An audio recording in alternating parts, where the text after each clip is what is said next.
अतिवेलतया तव दुर्विषहैरनुवेलकृतैरपराधशतैः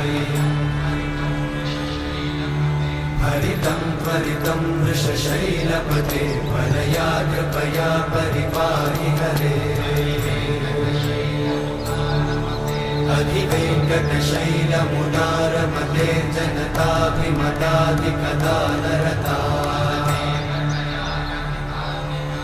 परदेवतया गदितान्निगमैः कमलादयितान्न परं कलये कलवेणुरमावशतोपवधूषणकोटिवृतात् स्मरकोटिसमा प्रतिवल्लविकाभिमतात् सुखदात् वसुदेवसुतान्न परं कलये